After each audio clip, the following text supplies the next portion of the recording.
Pessoal, só para terminar esse caso que eu falei. Ó, dúvida razoável acerca do estado da necessidade, ok? Primeira tese. Mas até antes dessa, crime impossível. Crime impossível. E aí, nós vamos chegar mais pra frente, eu vou falar, vocês vão ver a súmula do STJ mais pra frente. O que diz a súmula do STJ? Diz o seguinte, que o simples fato de o local contar com sistema de segurança não afasta por si só a possibilidade de você consumar o delito. Porque tinha uma jurisprudência e uma ideia de que se o estabelecimento contasse com um sistema de segurança e a pessoa fosse presa em razão do sistema de segurança, haveria um crime impossível porque haveria uma impossibilidade de você subtrair, então haveria uma absoluta ineficácia do meio, né? O meio, já que não é um meio violento, não é um meio com arma, não é um roubo, o meio empregado, que é essa tentativa de subtração, né? Tentando realmente ocultar o bem sobre as vestes, não seria eficaz quando tem sistema de segurança. Essa jurisprudência ficava bola dividida, né? Mas não falei o número da súmula porque está mais para frente aqui no material, mas vai estar disponível no site, assim, no material aqui. Eu também não me recordo de cabeça, mas nós vamos. Mas que a gente já vai trabalhar com ela aqui antes, mas eu já quis inserir ela no exemplo. O que acontece? Qual é a interpretação adequada? O STJ fez uma interpretação adequada, só que os tribunais desvirtuam, tribunais estaduais, porque essa questão, o punitivismo sempre pende, ele sempre quer uma lacuna na lei, né, na polissemia da lei, para poder de alguma forma deslocar pelo punitivismo. Isso que a gente chama de cavalo de Troia do punitivismo. Sempre você usa um termo, uma expressão que é polissêmica e que permite você interpretar de uma tal forma que nunca aquela palavra, aquela expressão, aquela garantia vai servir para a proteção do réu. Então, assim, é dar uma tal interpretação que você possa sempre afastar aquela proteção no caso concreto. Veja, a súmula diz o seguinte: o simples fato de existir monitoramento por câmera no estabelecimento comercial não impede que pessoas subtraiam. Certo? Tá correto, eu concordo. Só tem um problema. E aí, se você ler os julgados que originaram a súmula, inclusive tem um HC do STF, do Lewandowski, que reconheceu isso, vou passar o número também, vou mandar para vocês. 567? Do STJ. Mas tem um julgado, e o Lewandowski que fala muito bem isso, saiu no boletim do IBC Crim, um retrasado, se não me engano, que diz o seguinte, e essa que é a questão, e que é a questão do caso concreto aqui. Quando o sistema de segurança, o sistema de monitoramento por câmeras, se junta ao sistema de segurança da loja e ambos em conjunto monitoram a ação de modo a impedir que o agente logre resultado, ainda que você deixe para abordá-lo lá fora, porque você não vai abordar dentro da loja, sob risco de incidir numa discriminação ou sob o risco de gerar risco para os clientes, você opta, e é uma opção, abordar o indivíduo lá fora, todavia a ação é extremamente controlada, você tem um crime impossível, que é justamente o que eu aleguei aqui, e a alegação da juíza foi no sentido de que a súmula impedia a aplicação, né, o mero sistema de monitoramento por câmeras não obsta. Eu falei, tudo bem, mas não estou alegando isso, eu estou fazendo o distinguishing, estou fazendo o distinguishing, ou seja,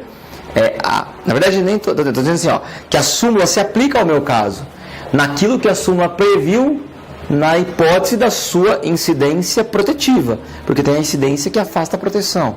De fato, um mero sistema de segurança não é apto, mas no caso concreto, nos termos do que os próprios precedentes que originaram a súmula deixam entender, o que aconteceu foi justamente isso. A segurança virou e falou assim, o cara chegou, a gente viu, estava meio suspeitando porque ele tinha visto uma outra vez e sumiu uma coisa, a gente estava meio suspeitando. A gente já, assim que ele entrou, já avisamos o sistema de monitoramento por câmera, ficou monitorando pela câmera, a gente já colocou 2 seguranças lá fora em vigia, um outro na sala para acompanhar a ação do sujeito.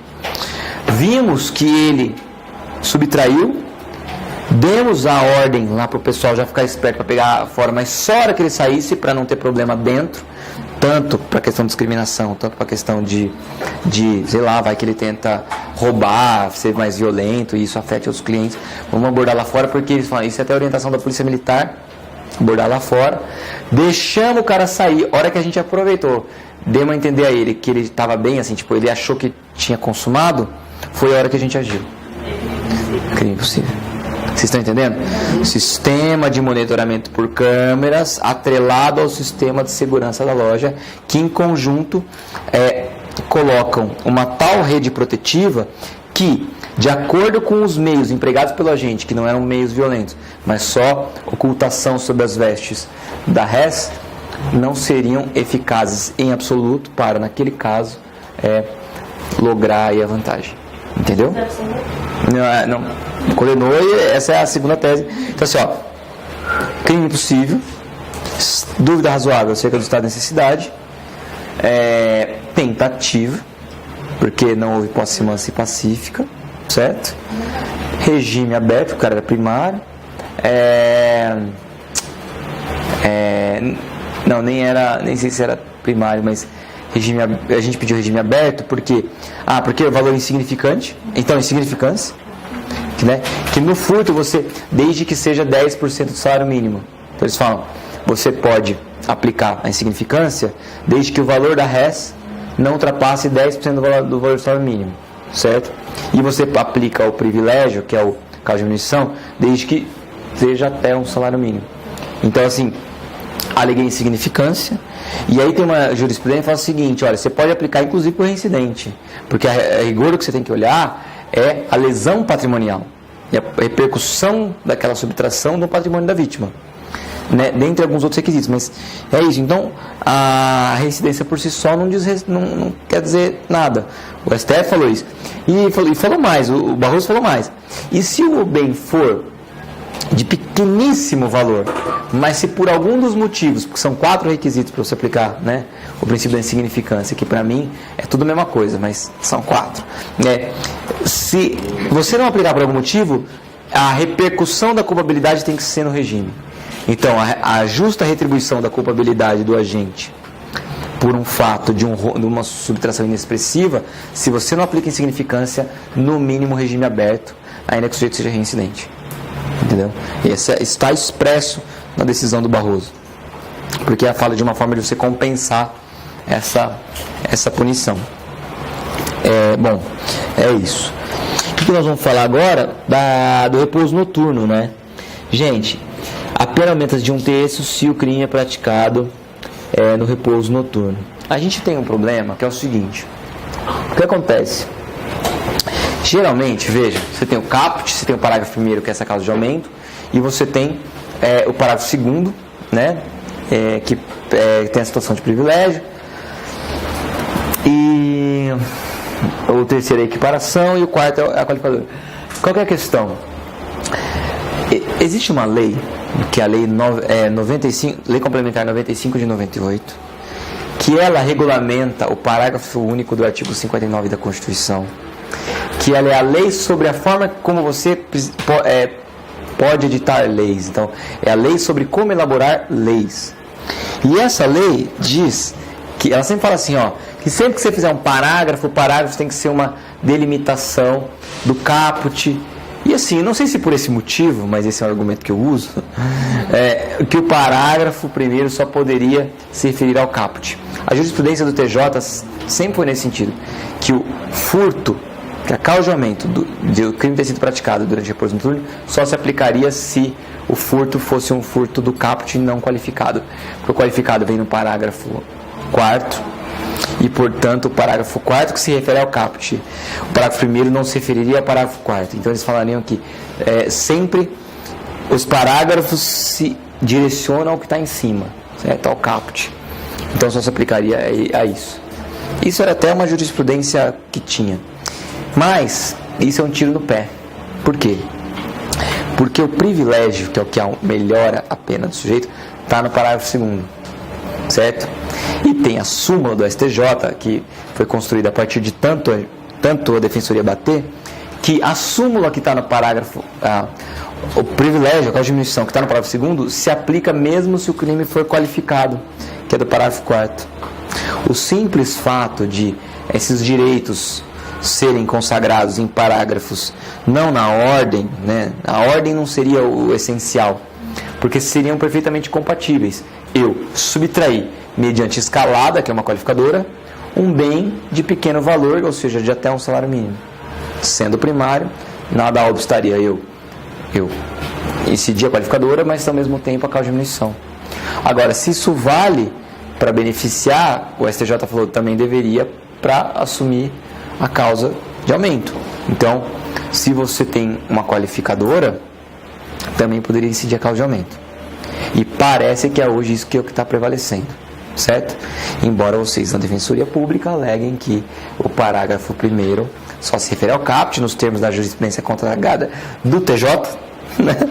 Que para mim não é exemplo de nada, né? Mas assim, do TJ, e por conta dessa, se quiser dar um fundamento melhor, eu coloquei aí no material essa questão da Lei Complementar 95 de 98. Só para saber o que é repouso noturno, gente. Repouso noturno tem algumas interpretações. E eu acho que a interpretação mais garantista que é a que tem que prevalecer.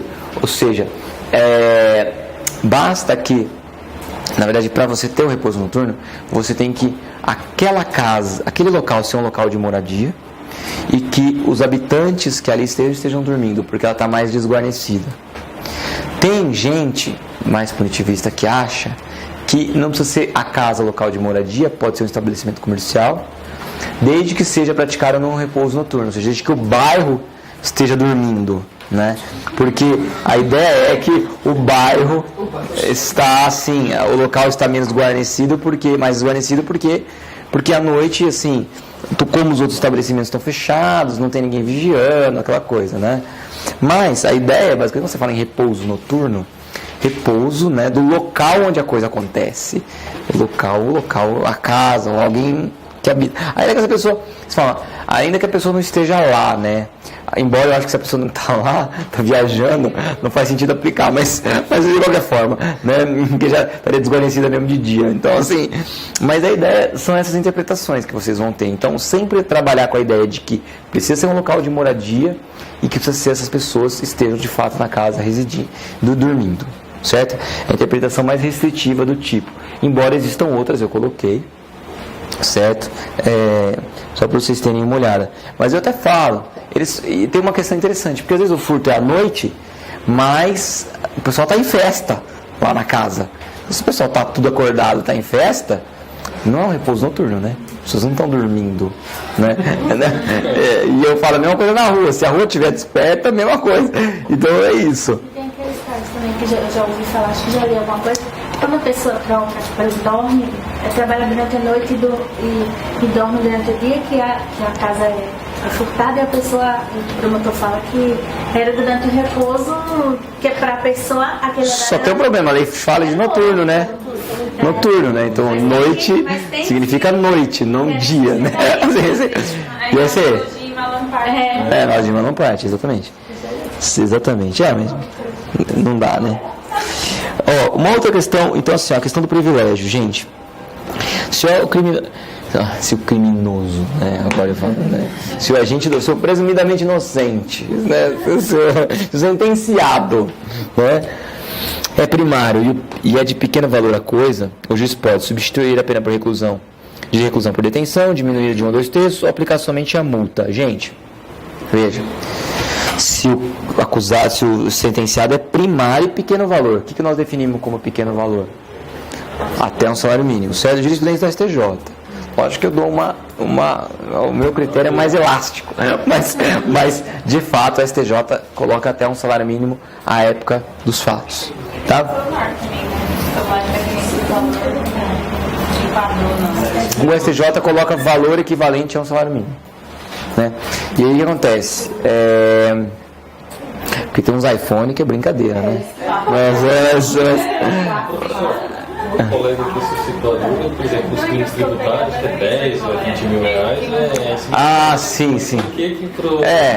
Não, bizarro. Comum. Não, é bizarro. Não, e você pode, e outra, você pode pagar, parcelar, suspender a punibilidade e extinguir. Não é só com o direito penalmente de cobrança, é porque assim, é claramente hipótese de você pegar esses casos e controlar a pobreza.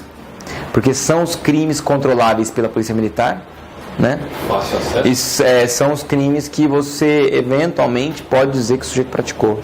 Então assim, você pega uns crimes desses para controlar a pobreza. Não é possível que um furto bobo seja equiparado a crimes como abuso de autoridade, tortura, né? E uma coisa que eu acho errada é que você vê muitas vezes o sujeito, pelo fato, esses dias eu tive na vara lá, que eu trabalho, a juíza, uma tentativa de furto, 4 anos e 3 meses.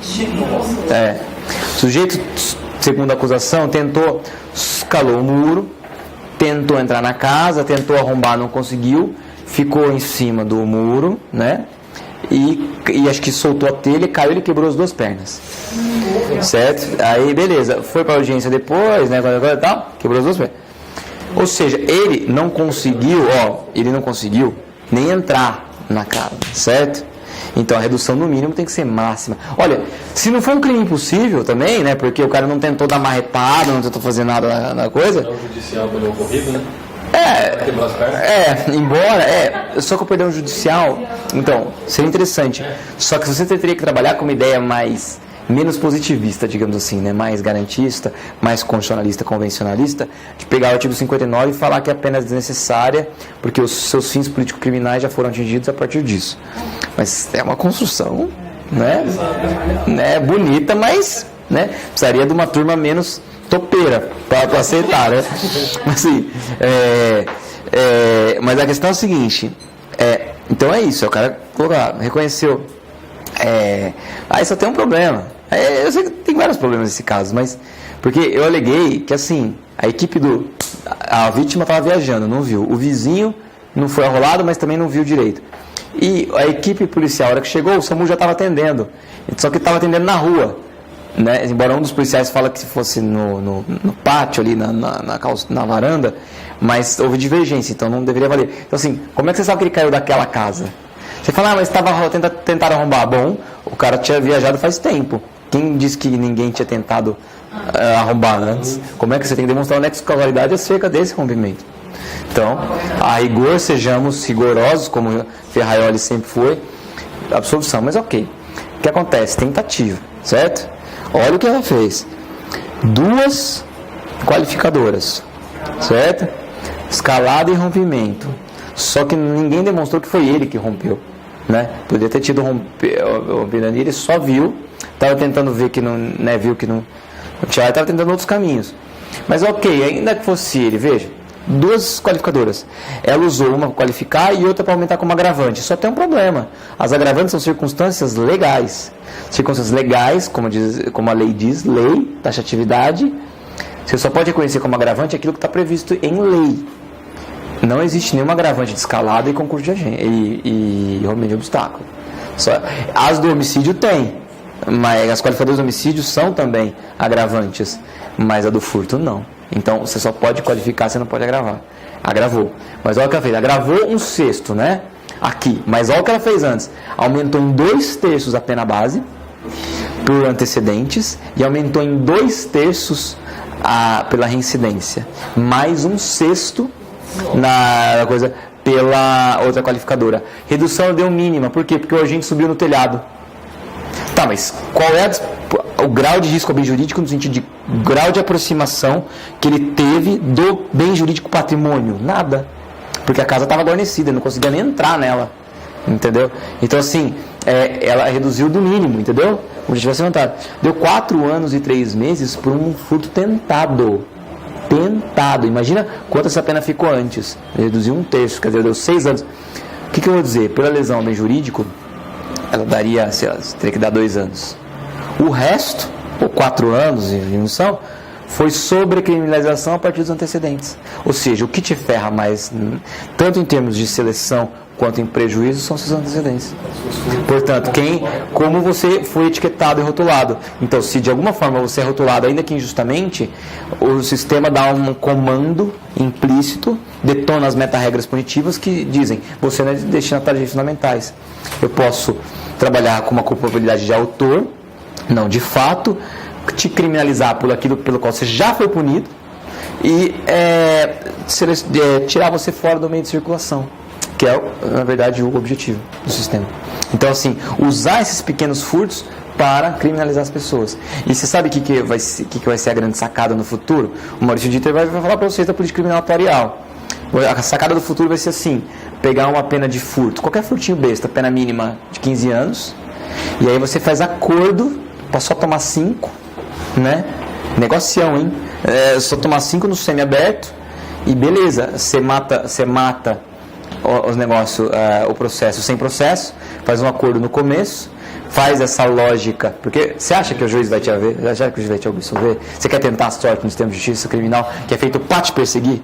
Então, assim, você vai querer tentar a sorte? Não. Então você vai já tomar uns 5 anos sem processo, facinho, certo? Igual suspensão condicional por processo, transação. Até quando não tem justa causa o cara propõe, sabe? Até quando o cara é inocente. Agora, você vai selecionando e assim que os Estados Unidos têm mais de 2 milhões de presos. Né? E aí você gradua a pena de acordo com o perfil de risco. Fala, você tem tantos antecedentes. Aí o perfil de risco é checklist. Pais separados, bairro distante, pobre, já usou droga, já tem namorada há mais de tanto tempo, não tem, é homossexual, fugiu da igreja, matou passarinho. Qualquer critério arbitrário vai compor um instrumento atuarial que vai definir um perfil de risco, que vai definir a proposta que o promotor vai te fazer, né? E você vai achar um negocião, sob pena de você enfrentar um processo criminal e pegar pena absurda. Olha que beleza. É isso que os caras querem implementar, a racionalização do processo, colocando uma lógica gerencialista, automática e mecânica, de você selecionar os indesejados sempre. Por isso que a política lei e ordem é exatamente isso. É você pegar as pequenas incivilidades, pichadores, coisa assim, e transformar dentro dessa lógica. 97% dos casos da justiça criminal norte-americana são definidos assim. Porque é o que os caras falam. Eu comprei um livro do Adam Benforado que fala, é o Unfair, né? Ele fala isso. Uma das perguntas depois do livro é: imagina se você seja o cara acusado do roubo, do rapto, lá do começo do livro. Você tentaria sorte no sistema de justiça criminal ou aceitaria um acordo de detenção por 3 anos? Aí, sendo inocente, sabendo que você é inocente, você ia tentar a sorte? Então, essa é a questão. Os criminólogos norte-americanos já detectam as falhas do sistema a partir dos preconceitos e de um monte de coisa, da seletividade. A criminologia é pródiga em nos mostrar tudo isso, né? E a gente ainda fica nesse discurso. É por isso que o Maurício Dieter fala uma coisa que é a grande verdade. O grande papel da ideologia é colocar uma falsa pergunta antes mesmo que uma falsa resposta seja dada. Quer dizer, eu diagnostico errado o problema e fico brigando no campo das soluções. Porque, assim, uma coisa é você ter o diagnóstico correto e errar na solução. Outra coisa é eu já errar no diagnóstico. Porque se você erra no diagnóstico, qualquer solução é errada. Entendeu? Então o que a ideologia encobre? Encobre o problema, encobre o diagnóstico correto, para que você fique subministrando soluções que não tem nada a ver, né? E aí você fica enganando a população, achando que alguma delas pode funcionar, e é o mais do mesmo, né? Ou você diz que nada funciona, e aí você trabalha com a lógica do absoluto, que é uma ditadura, né? Que é o que, no fim das contas, é o objetivo de toda e qualquer agência punitiva: se autonomizar. E é o trabalho do direito penal, da dogmática, dos direitos humanos, do constitucionalismo, é você conter esse avanço irracional, certo? Bom, voltando para a aula. Aqui, ó, pequeno valor. É o seguinte, então definimos a canção mínima. Veja que a lei fala assim: se o sujeito é primário e de pequeno valor a coisa. Gente, o que é primário? Primário é o não reincidente, certo? Pode ter mal antecedente? Pode. Então, posso ter mau antecedente e desde que seja de pequeno valor. Não é possível analogia em Malam partem. Eu só quero que vocês saibam essa diferença entre maus antecedentes e incidência. Mas como é que estamos em termos de maus antecedentes hoje com a jurisprudência da primeira e da segunda turma do Supremo? Vamos falar aqui, vamos fazer o desenho aqui para vocês entenderem. Seguinte, vamos lá. Nós temos aqui fato 1, certo? Aí vem para cá, condenação 1, certo? Condenou a quanto? 1 ano. Vai, 1 ano. Perfeito, 1 ano. Transitou em julgado para acusação. Transitou em julgado a sentença. O sujeito cumpriu 1 ano, certo? 1 ano. Tá bom. Aqui houve extinção da pena. Passaram-se 5 anos, chamado período depurador. E o sujeito pratica um fato 2 criminoso aqui. Esse sujeito é primário ou reincidente? Primário, por quê?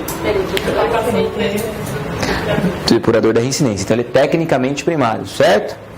Certo? Então, qual é o conceito de primário? Primário é o que não é reincidente, certo?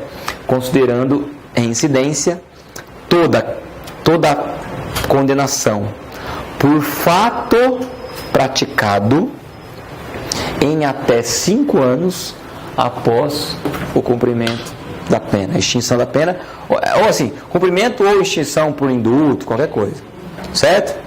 Mas tinha que ter transitado, qual que é a grande questão aqui? Transitar em julgado para defesa, certo?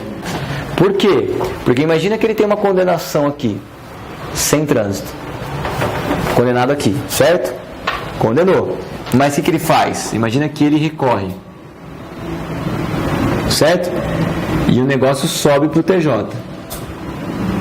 Imagina que, enquanto o recurso tramita, ele pratica um fato 2. Bom, tá tramitando o recurso dele no TJ. Ele pratica um fato 2, certo? Quando ele for julgado por esse fato 2, ele vai ser considerado reincidente? Não. Por quê? Porque ele praticou um fato criminoso posterior, certo? Mas o fato criminoso posterior que ele praticou não foi após o trânsito em julgado. Então, há reincidência quando o sujeito pratica posteriormente, um novo fato criminoso dentro do período, antes do período depurador, né? Na verdade, após o trânsito em julgado de uma condenação anterior, dentro do período chamado período depurador da reincidência, né? Antes dele esvair, ou seja, antes de passados 5 anos da extinção da pena pelo cumprimento ou por qualquer outro motivo. Perfeito, isso é reincidência, tá bom? Perfeito. Não tem, né? Ali, ó. Tem. Aqui. Beleza. Agora, vamos para os maus antecedentes. Pessoal, eu vou falar para vocês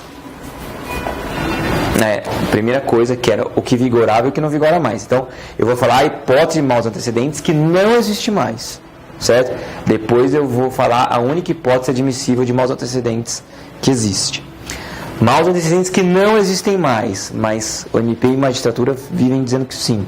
Mas o STJ, o Supremo, primeira e segunda turma já falaram mais de uma vez que não tem mais. Que é, praticou fato 1, certo? Condenado, 1 ano de pena, cumpriu, extinguiu a pena. Passados 5 anos do período depurador, praticou o fato 2. O sujeito é reincidente? Não. Tem maus antecedentes? Tá. A resposta correta é, por hoje, pela doutrina, pela jurisprudência que você tem hoje do Supremo, não tem maus antecedentes. Por quê? Porque o período depurador da reincidência depura os maus antecedentes também. Eles falam, se não serve para reincidência, que é o pior, não vai ser para os maus antecedentes, que é o menos pior, certo? Porque a reincidência é um mau antecedente qualificado, ele é pior, ele tem 200 mil efeitos, assim, aí vamos estudar os 20 efeitos da reincidência, né? Enfim, é horrível, fora os informais, né? Seletividade e tal. Mas é isso, então, passado o período depurador, nesse caso que eu acabei de dizer, a juíza aumentou em muito, usando condenações e crimes e punições e mesmo que da década de 90. Nossa. Então o cara tinha lá, década de 90, praticou um furto, tá bom, mas pagou já passou mais de 20 anos, maus antecedentes para ela, entendeu? Então essa é a questão, é uma forma, por que isso não vale? Porque segundo esse princípio da ressocialização, né, que se tem, é uma falácia, mas temos ele dogmaticamente, e pelo menos ele evita que a gente se torne cínico. Esse princípio permite que você tem que ter o direito de se reconstruir, de que um rótulo, se você não etiquete uma pessoa, né, você não tem aquela aderência ao rótulo, de modo que aquele rótulo te acompanha a vida inteira. É o direito ao esquecimento, o direito de autorreconstrução, o direito de se livrar do estigma e de ser um homem novo e não um homem velho, assim, aquele, né? É essa questão, e portanto ser julgado de acordo com a culpabilidade de sua nova, não porque o teu passado te assombre, sabe? Então a ideia é justamente essa, reconheceram isso e não tem mais esse tipo de maus antecedentes. Então, portanto, se o cara vem aqui no fato 2 e pratica um furto de pequeno valor, ele, mesmo para essa visão tosca aí, que considera isso aqui maus antecedentes, mesmo pedido depurador, você poderia dizer que aplica. Por quê? Porque o sujeito é primário, pelo menos tecnicamente primário, ele é. Se ainda que você considere que tenha maus antecedentes, não deve reconhecer, porque o Supremo, as duas turmas já falaram. Mas, ainda que considere, ele só tem maus antecedentes, certo? E não coisa.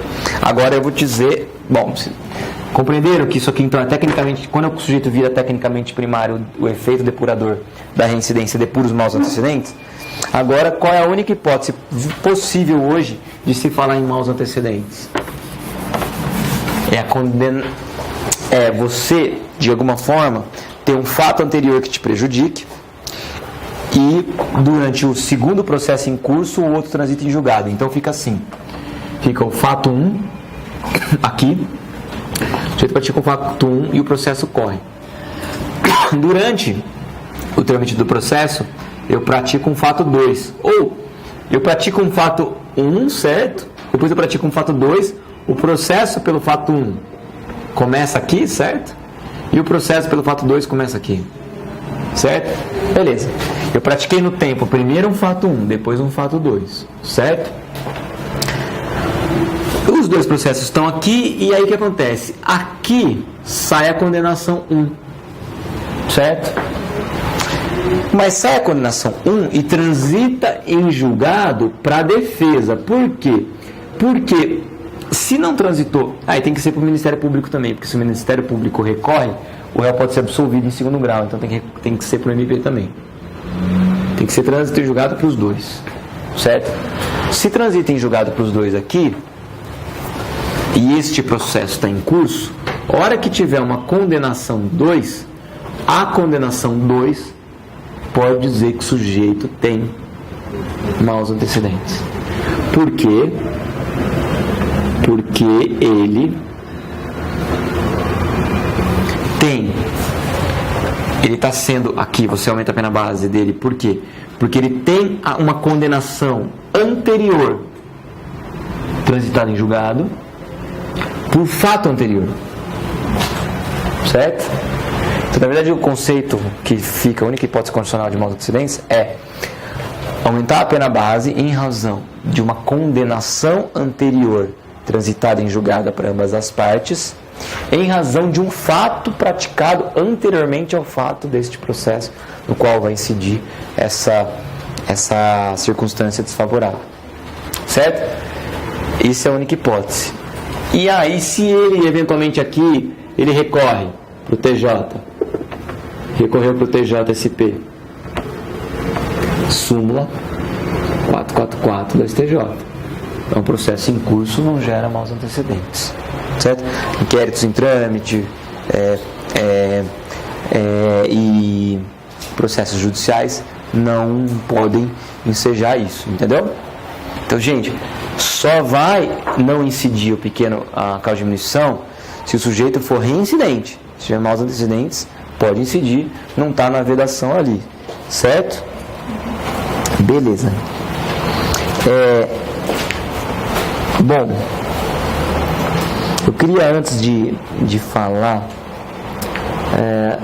de passar para as outras questões, falar da insignificância.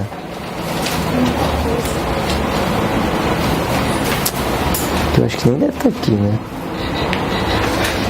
Da insignificância. Quando eu estava na faculdade, eu sempre vi assim, eu pensava que, como é o bem jurídico o fator de foco que a gente precisa ter,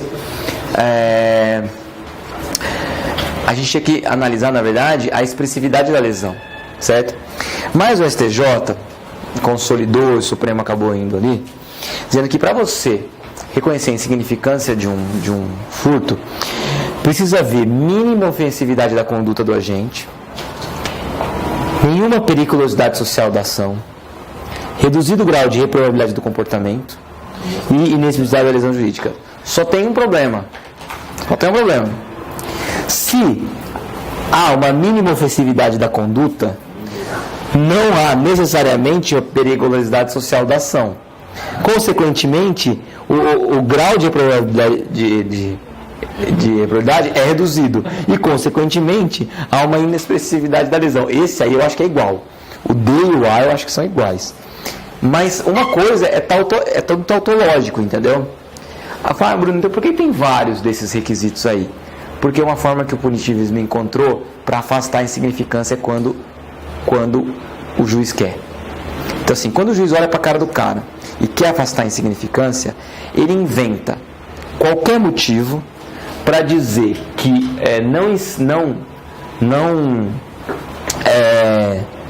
não tem algum dos requisitos aqui. Então pensa o seguinte: o sujeito praticou um furto, certo? Ele furtou a plantinha ornamental de uma loja de plantas ornamentais.